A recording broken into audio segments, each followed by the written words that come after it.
Brothers Home Entertainment Center, 4347 Merle Hay Road. Strickland and Wickstead leading the way on News Center 13.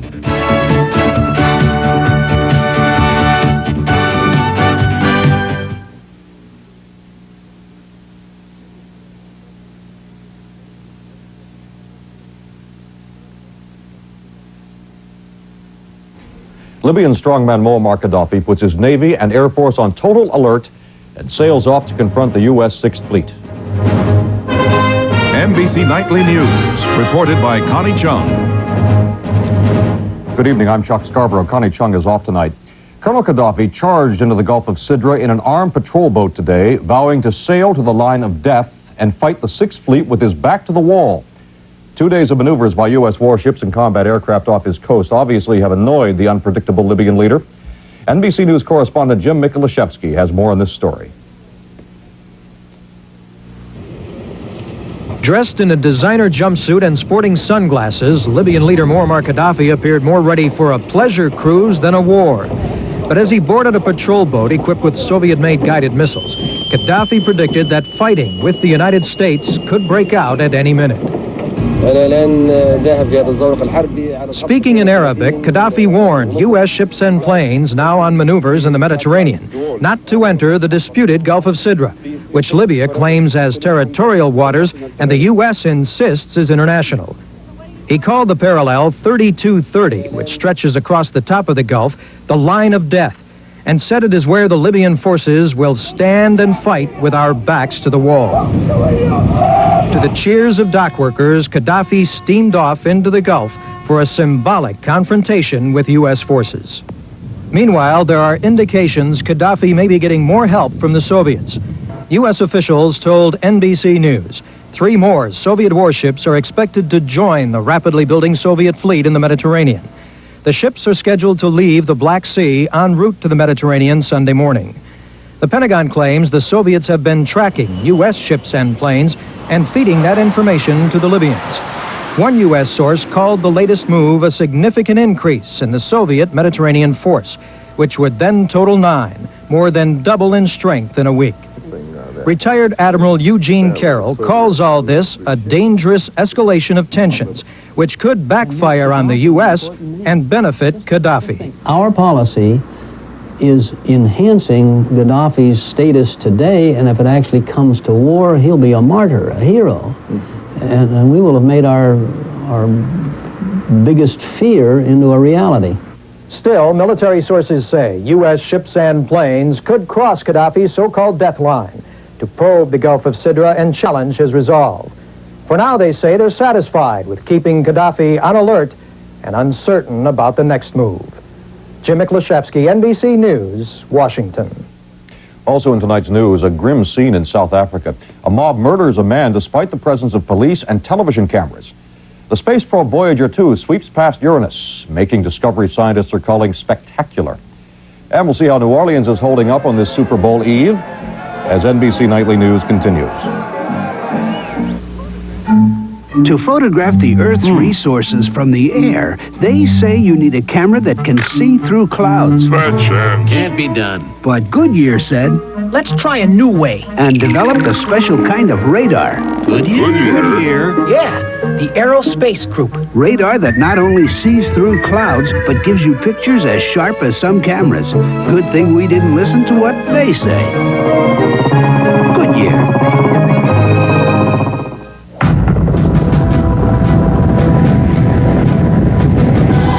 Introducing the 5000 CS Turbo Quattros from Audi.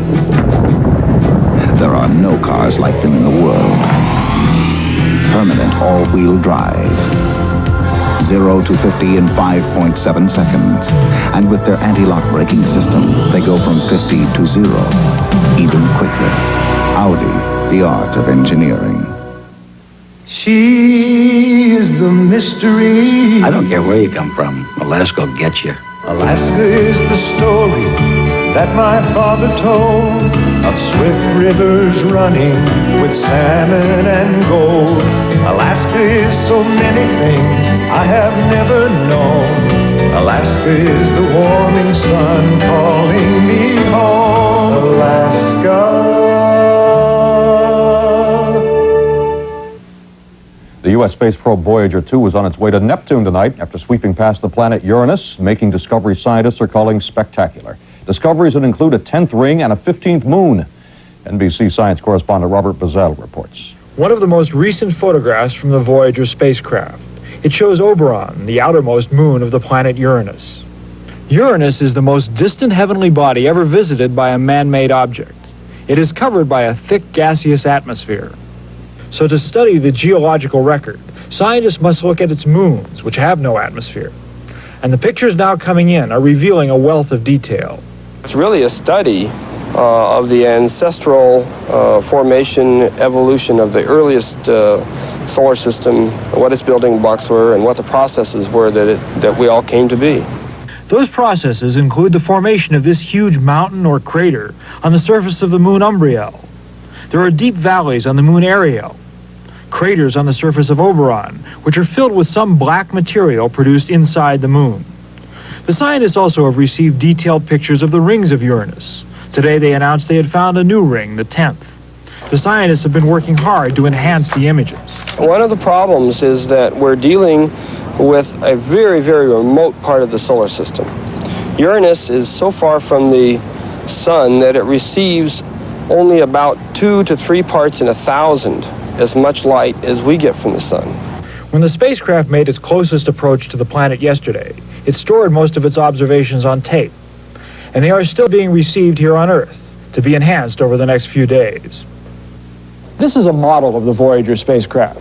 There are many instruments on board besides cameras, and those have already yielded many surprises.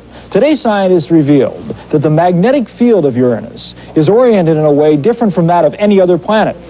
The scientist who made the discovery called it a reflection of a new world. Robert Bazell, NBC News, Pasadena, California. A Voyager's trip to Neptune is going to take 3.5 years. Space missions always take time. Just ask Krista McAuliffe. She is the school teacher set to blast off from Cape Canaveral aboard the Space Shuttle Challenger. The launch is scheduled for tomorrow morning, but as NBC News correspondent Steve Delaney tells us, there may be a problem. The forecast is for several layers of cloud cover over the Cape tomorrow morning. NASA will not complete the fueling process unless the weather improves, even though that may mean postponing the launch until Monday. We'll sit on the ground until we all believe it's safe to launch. When they do get into space, the crew will deploy 2 satellites, one to help NASA communicate with orbiting shuttles, and one to study Halley's Comet as it passes near the sun. This will be known forever as the teacher flight, because President Reagan said back when he was seeking re-election, we ought to put a teacher in space. NASA agreed, spent 10 months trying to find the appropriate candidate, and because she is a civilian, a private citizen, she's drawn a lot more attention around here than the astronaut members of the crew.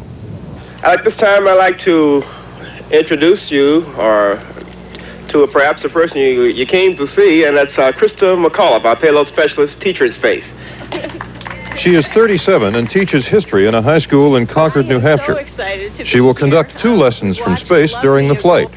I've been preparing these since September, and I just hope everybody tunes in on day 4 now to watch the teacher teaching from space. McAuliffe was selected over 11,000 teachers who applied for this mission. She's been showing her family around the office, the cargo bay where she'll work during the flight. NASA plans to take reporters and other non-astronauts on future flights, encouraged by the teachers' reaction to weightlessness. Oh, that's great! I love it! Steve Delaney, NBC News, Cape Canaveral. United Airlines has something to love today. Secretary of State George Shultz announced that after months of sticky negotiations, Tokyo has agreed to grant United landing rights. United bought Pan Am's Pacific routes last year, but Tokyo wasn't really sure it wanted the competition with Japanese airlines. Shultz called today's deal the largest in U.S. aviation history and said United's flights to Japan could begin as early as February 11th. A combination of thick fog and high speeds is being blamed for a deadly accident on a busy interstate highway in Arkansas today. 8 people were killed and more than a dozen injured when 27 cars and trucks piled up on Interstate 55, about 10 miles northwest of Memphis. 8 of the vehicles involved were tractor trailers, and they were loaded with pipe and wire.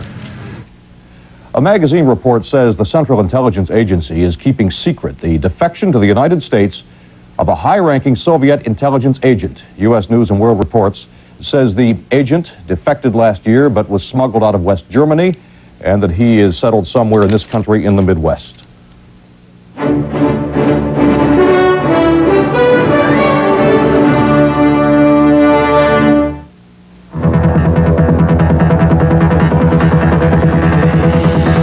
Introducing 1986 Oldsmobile Toronado.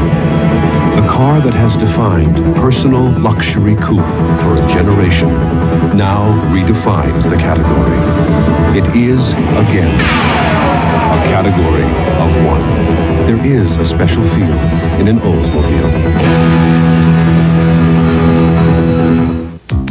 City feet, country feet, fleet feet, neat feet. No matter how you treat your feet, Dr. Scholl's makes you feel like dancing with double comfort Air-Pillo insoles.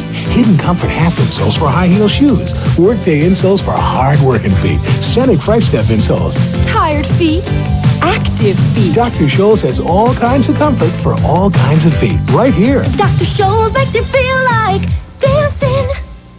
Women have such busy schedules today with their work. Now input your code. And their families. There's no time for irregularity. Come on, Mom, we'll have fun. Not just now. Okay. Yet women suffer from constipation 3 times more often than men. That's why there's Correctol. Its special formula with calcium added combines a mild laxative with a softening agent. It works gently overnight to help you feel like yourself again. Your sir's really improved, Mom. Correctol, the gentle laxative so many women prefer. Western diplomats in Uganda say Ugandan rebels have taken control of the capital city of Kampala. According to their reports, members of the National Resistance Army took control of the city today after 2 days of house-to-house fighting. In Washington, the State Department says the approximately 170 Americans in Uganda are all safe and accounted for. There was more violence in South Africa today, and this time it was vigilante justice.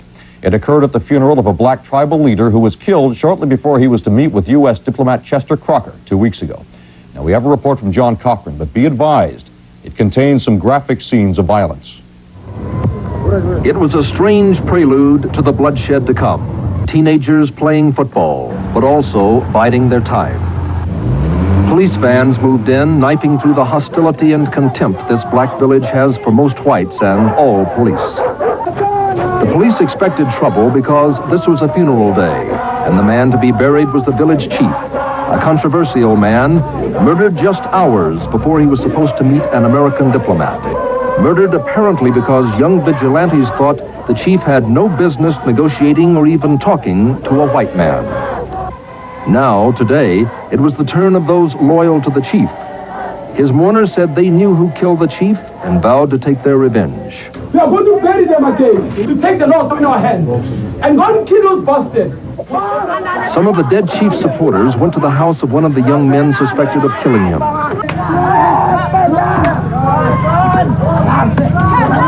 Although hundreds of armed police were a short distance away, they could not see the murder taking place.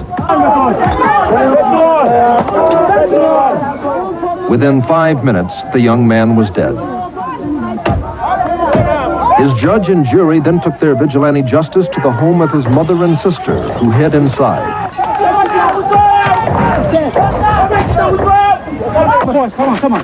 All that stopped them from breaking in was a black freelance photographer who somehow talked them into leaving. But the cycle of violence has not ended in this village. Blacks are likely to kill more blacks, largely because they cannot agree on how they should deal with whites. John Cochran, NBC News, Johannesburg. 12 days of fighting between rival Marxist forces in South Yemen has ended. The nation's prime minister has been named interim head of state, and reports from South Yemen say the former president has been removed from office. No word on his whereabouts. Philippine President Ferdinand Marcos is ordering a ban on the carrying of handguns. The order, to be formally announced tomorrow, follows a government report saying that 13 people have been killed and 6 wounded during the current election campaign. Most of the victims have been supporters of Marcos's opponent, Corazon Aquino. Steve Mallory has been covering the Philippine elections for NBC News and has this report on campaign violence. These gunmen are members of a civilian defense force. They're the muscle in Ferdinand Marcos's political machine. Many people here are afraid to talk about politics openly, for good reason. 2 opposition campaign workers were shot to death in this car. Cristina De Jesus' husband was one of the victims. Now she says her friends are scared to visit. They are afraid, sir. Nobody visits us. Even the best friend of my husband, no. They are not visiting me anymore. We are alone. Armed militiamen in this rural province of Tarlac, like many places in the country, intimidate the opposition's campaign workers. They have been harassed. They were threatened. They were visited at night time by several people with masks in their faces, carrying long firearms.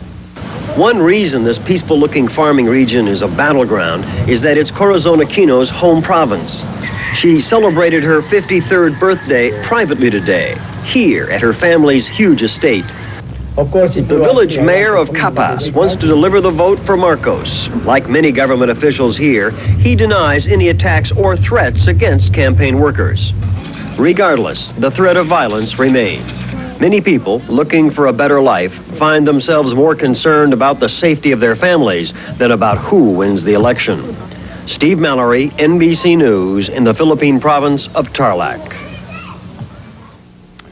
As many as 27 people are feared dead in an explosion at a munitions factory in Chile. Officials say an investigation into the cause of the blast is underway, but it appears to have been accidental.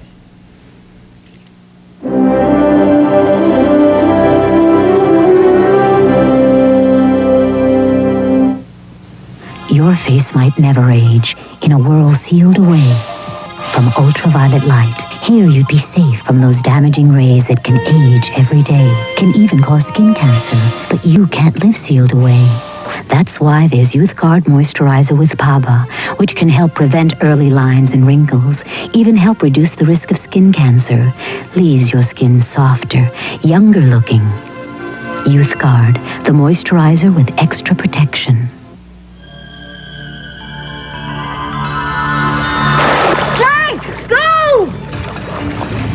Well, at least one of them's gold. How about some coffee? It's decaffeinated. Half a cup's fine. You drink decaf. Sure, and when I find one that's got a full flavor, I'll have a full cup. This one does. Brim? It's got full, rich flavor. Now this is a find. Fill it to the rim. With the full, rich taste of Brim decaffeinated coffee. Buick announces low 7.9% financing. Now's the time. You're moving up and growing. Buick's here to take you where you're going. 7.9% financing now on Buick Century with 2.5-liter engine, Skylark, Somerset, and Regal. Wouldn't you move it up in style, yeah? Wouldn't you? You've done it all the while, yeah. There may be other cars with reduced financing, but they're not Buicks. Wouldn't you really rather have a Buick? Treasury Secretary James Baker and Bob Packwood, the Senate Finance Committee chairman, said today they were optimistic a sweeping tax bill could clear the Senate. The announcement was the result of a weekend retreat held by members of the Senate Finance Committee. John Dancy has more from Washington. 16 members of the tax-writing Senate Finance Committee left Washington for a weekend retreat, left to accomplish... Well, probably nothing, but that's not unusual. The idea to get away, let their hair down, and find out what individual senators really wanted to include in a Senate version of a tax reform bill, and how it might differ from the bill passed last year by the House. Their destination, a country inn beside the hot spring where George Washington once took the waters.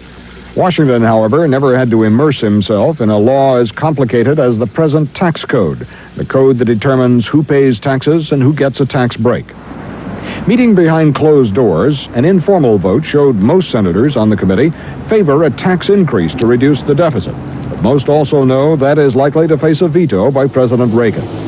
Leaving the retreat, Committee Chairman Bob Packwood of Oregon said the committee would probably bow to the president's wishes. By and large, we'll keep the bill revenue neutral. There were some people who wanted to use it as a revenue raiser, but that wasn't a majority opinion. Before boarding the bus, the committee agreed to draft its own version of a tax bill, not to use the House bill as a model. One reason, the House bill left the deduction for state and local taxes untouched. The Senate bill may not. Doing away with all or part of the deduction would raise billions of dollars to offset a cut in tax rates. Moynihan of New York said the Senate bill may also raise revenue by taxing foreign oil. The deduction of state and local taxes is back, and there's a subterranean movement in the committee to get some kind of oil import fee. Treasury Secretary James Baker, who attended the retreat, was pleased. I think we've taken the first steps toward a possible Senate passage of a tax reform bill. Committee Chairman Packwood now says he believes he can pass a bill that will have bipartisan support from 14 to 16 members of his committee. John Dancy, NBC News, Washington. President Reagan today made full employment the theme of his weekly radio address. Speaking from the White House, the president set a goal of employment for everybody, from Harlem to Hawaii, he said. And Mr. Reagan asked for help from both Republicans and Democrats to make this what he called the year of opportunities for America. Today, it is the president's greatest platform. Sometimes it's the scene of a bitter confrontation as well. But whatever it is, the live televised presidential news conference is something we Americans have come to expect. And so it may be kind of tough to believe that this political institution began just 25 years ago. As NBC News national political correspondent Ken Bodie reminds us, President John F. Kennedy started. Kennedy believed his abilities on television helped him win the presidency in 1960. He decided to use televised news conferences to go directly to the American people, so his words would not be interpreted by newsmen. Could you tell us generally your feelings about your press conferences today and your feelings about how they're conducted? Well, you're subject me to some abuse, but not to any lack of respect, I don't think. Thank you, Mr. President. In the beginning, critics said it was an irresponsible way to conduct government. What if Kennedy made a slip and compromised national security? He prepared for each press conference as though it were a college final exam. I doubt that in the course of 3 years of presidential press conferences, there were 3 questions asked that had not been anticipated in our pre-press conference planning. Kennedy was good at these news conferences. The public response was terrific. But the president still had stage fright. Virtually every time one was scheduled, the last minute he would say, I shouldn't really be doing this. I'm not fully prepared. There's going to be a lot of tough questions out there. Why do we have to have these so often? One of those who asked tough questions back in 1961 was Sarah McClendon. Reporters, when I first came to the White House, were asking the president's questions like, Mr. Truman, would you entertain a question about this? That's like the British do still, you know. Well, we don't do that now, thank God. We're more direct. McClendon began with Roosevelt. I noticed that he was hiding his hands under the table. They were shaking, so he, of course, wanted to keep it from the public. Reporters did keep it from the public. I think we would tell all of it now, and I don't think a president would expect you not to tell all of it now.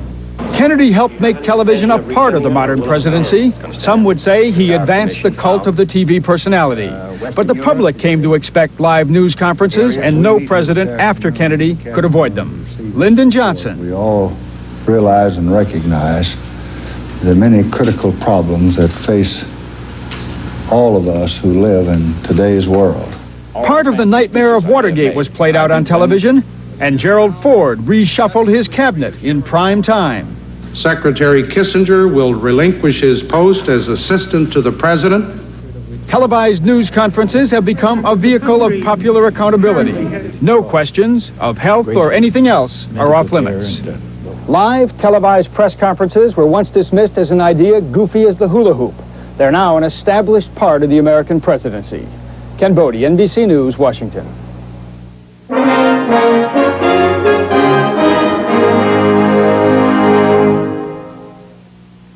Christopher, hi, it's me. How are you doing? You did? That's great. I can't wait to see it. This man is an explorer. Tell Mommy I'm on my way. One of thousands at General Motors embarking on an odyssey into the unknown, filled with technological wonders that might seem like science fiction.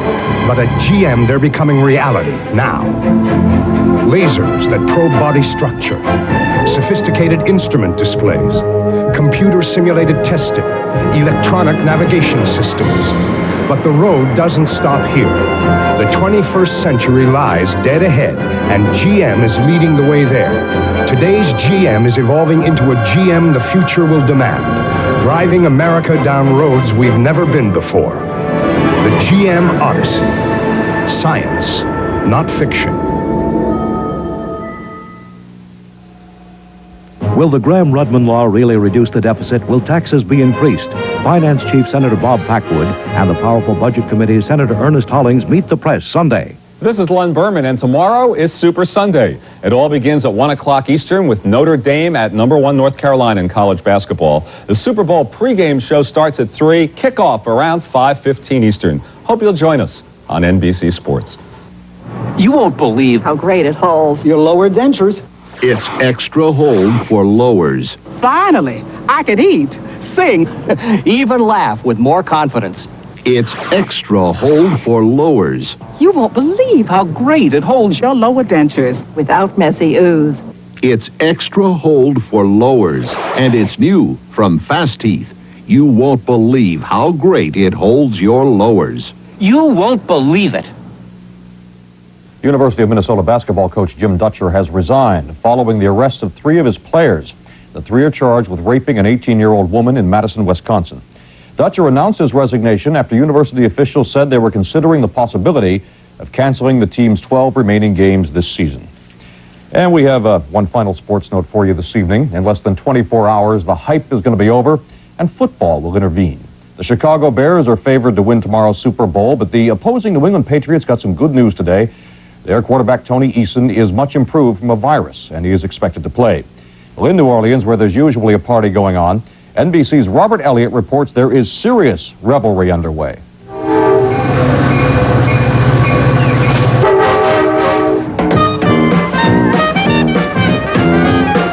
The Chicago fans roared into town expecting a shutout. The Patriots, of course, are predicting an upset. Go Pats! Go Pats! A lot of fans showed up with tickets to the Superdome and little else. There were some rude awakenings, a pillow in bed for starters. Every hotel is booked solid, some more than solid. Take the Best Western, for example. Computer problems, they say. How many rooms do you have in this hotel? 144. How many did you book? I'd say about 600. Or how about some of that famous Cajun cooking? This is what New Orleans is all about. Easy for this guy to say. He got a reservation 3 years ago. I'd love to say we could accommodate you, but at this point, we're really sold out. We got a party. So for many fans, there was only one thing left to do. Forget about these minor inconveniences and just get foolish. These people came to play, and play they have. The parties are everywhere. Chicago fans have the Honey Bears live at the Riverboat. The High Rollers, an exclusive National Football League formal. But the real celebration is on Bourbon Street, wall-to-wall football fans. They let everyone in, and everyone wants to be here.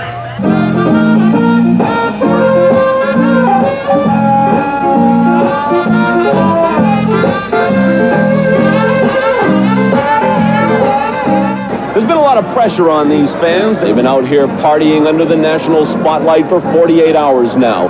The big game's tomorrow. Let's hope these folks make it. Robert Elliott, NBC News, New Orleans. You know, the Super Bowl is often reported in superlatives. In fact, the newswires made a point to note that there are more media representatives in New Orleans, 2,400, more than there were at the Reagan-Gorbachev summit in Geneva. And there is one more statistic this evening. Up in New England, the home of the Patriots, a grocery store has sold 2,700 pounds of bear meat. That's NBC Nightly News for this Saturday. Thank you very much for watching. Good night.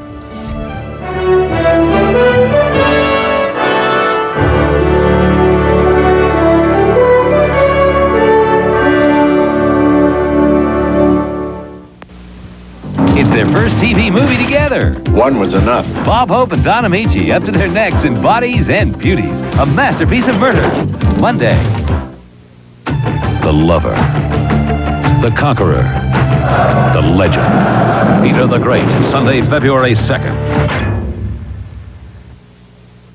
Good evening, everyone. Coming up next from News Center 13. Some Des Moines cabbies are staying on an extended coffee break in hopes of proving a point. We'll have a report. Striking Hormel workers may not keep trying to shut down their Austin, Minnesota plant. And Iowa Democrats are the focus of apartheid protesters. We'll have a full report. Bruce will have the sports, and Tim with a back-to-winter forecast, all coming up next. Women of America, meet the J-Team, the three-man Jiffy Lube complete team. I'm in a hurry. I have a 2 o'clock appointment. We'll have you back on the road in 10 minutes. The J-Team gives 15,000 cars a day 14-point filter, oil, lube, and fluid service in 10 minutes with no appointment. The J-Team is fast, good, complete. Our three-man J-Teams, 2 over and 1 under, are the reasons you just can't beat Jiffy Lube complete. 15,000 times a day.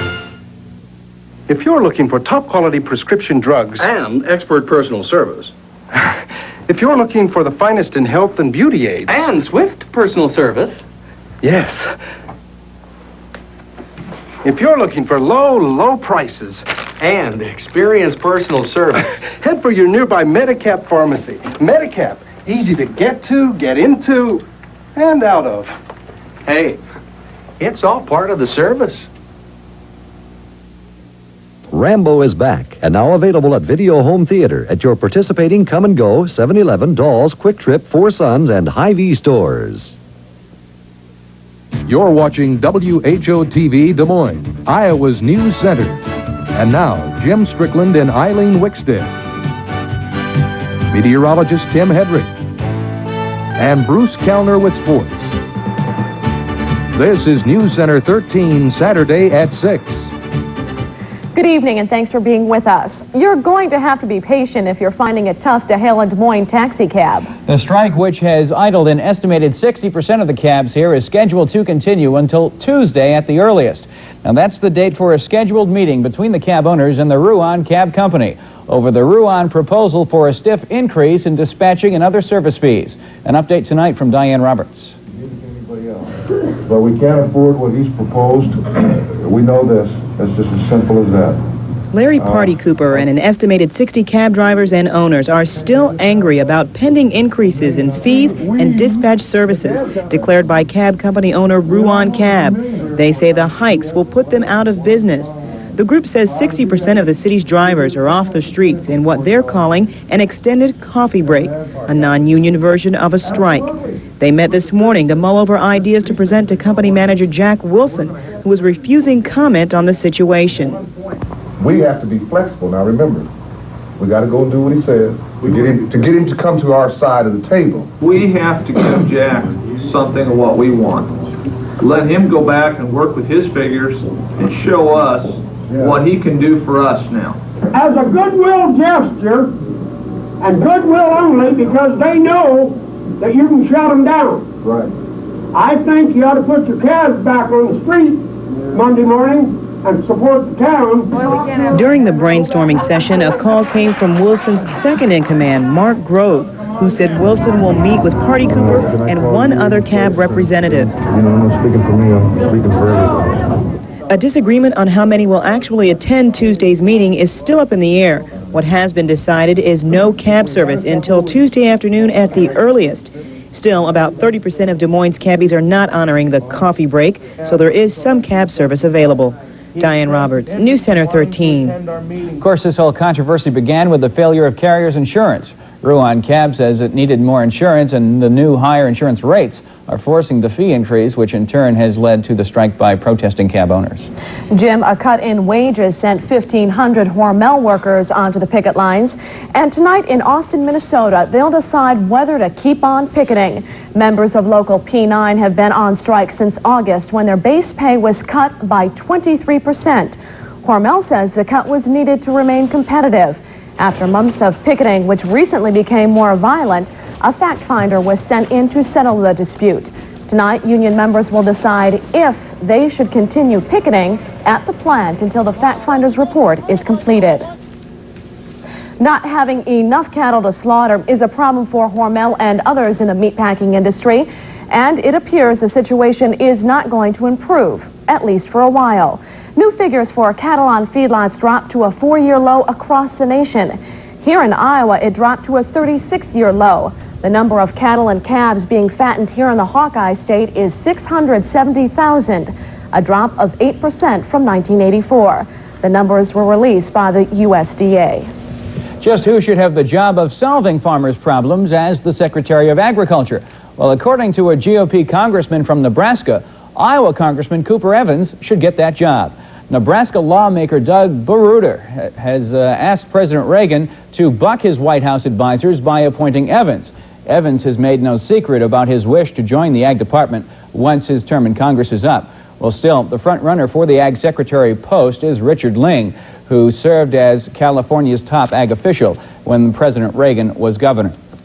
Another Iowa GOP lawmaker spending some time in Des Moines tonight talking about tax reform. Senator Charles Grassley says no one should have to pay more than 35% in federal income tax. 38% is the top figure being discussed by Democrats. The Senate Finance Committee Grassley sits on is now working to respond to the tax reform bill passed by the House, despite the hard line by the Reagan administration. Half of my colleagues on the Senate Finance Committee that are going to be out in front saying, regardless of what we do on the expenditure side, we ought to be raising taxes as well as reforming taxes.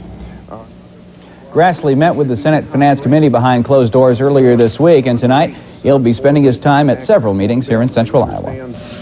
And still ahead, the torso of a baby found here in Iowa is being treated as a homicide victim. And state Democrats who want to buy an IBM computer are the subject of a protest. We'll have an exclusive report on that when we come back.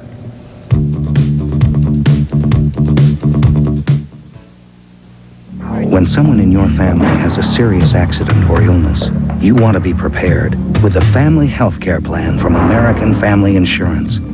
It's a major medical policy with co-insurance features, various deductibles, and policy limits up to $1 million. You know the most you'll have to pay before